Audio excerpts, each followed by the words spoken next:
If you're researching insulation and keep seeing cellulose pop up, you're probably wondering, does this old school insulation still hold up? Cellulose insulation has been used in homes since the beginning of time. Well, not really that long, but its popularity certainly seems like it. If you're weighing your options for your insulation project, here's everything you need to know about cellulose.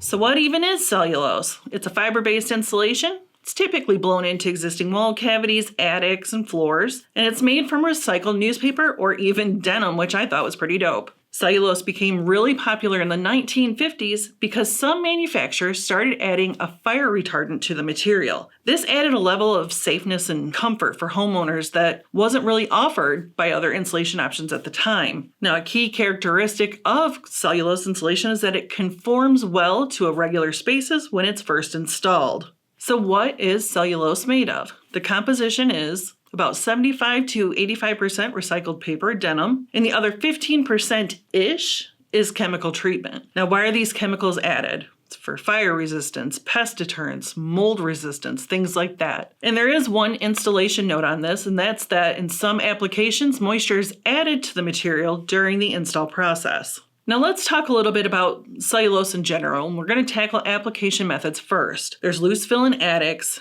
dense pack in walls and floors, and then wet spray in new construction. Now let's talk about cellulose performance. It provides thermal insulation and it can even offer some sound dampening, but there are limitations. Dense packing improves performance, but it still allows for airflow. Now if you have insulation that slows heat but still allows air to move through it, that's leaving comfort and efficiency on the table. Let's talk about R value. Cellulose has an R value between an R-3.1 and an R-3.8 per inch. That's not the full story though. R value only measures resistance to heat flow. It doesn't account for any kind of air movement. Air leakage can account for up to 40% of a home's energy loss. Now, choosing insulation based on R value alone can be misleading. Now let's talk about the pros of cellulose insulation. It's recycled. There's no greenhouse gas propellants. It fills gaps when it's first installed, and it's inexpensive compared to other materials. There's fire, pest, and mold resistance from the chemical treatments, and it can be a DIY project for attics by experienced homeowners. Now we talked about the pros, let's jump into those cons. It settles. Modern cellulose can settle up to 20%. That creates gaps in enclosed wall cavities or in the attic. There's also moisture issues. It can absorb up to 130% of its weight in water. When it does that, it dries very slowly, and it also loses its fire resistance after it gets wet. Cellulose insulation is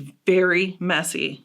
Dense pack can spill into the home because the dust is actually circulating through your ductwork. It's not very light either. It actually weighs more than fiberglass, and that's especially problematic on attic slopes. We talked about pros and cons, so let's jump into the installation process. Now for the walls, siding's removed, holes are drilled into each wall cavity, the cellulose is blown in, the siding's replaced, and that's it. Now for attics, it's blown into attic floor cavities. You have to rake it though to ensure that there's full coverage across the whole floor. In new construction, it's installed damp spray or behind netting before drywalls are put up. It's important to note, performance is going to depend heavily on the installation quality. How does cellulose affect energy costs? Heating and cooling account for about 50 to 70% of household energy use. Cellulose helps reduce heat transfer, but struggles with airflow. This means the HVAC system works harder, comfort and efficiency end up suffering over time. Cellulose is affordable, recycled, and widely used, but it settles, absorbs moisture, and it doesn't stop air movement. Good insulation decisions come down to understanding how heat, air, and moisture move through your home. Now, if you want to learn more about building science, all things home insulation, check out our Learning Center. There you're going to find tons of articles, videos, and resources to answer all of your questions. I'm your building science brainiac reminding you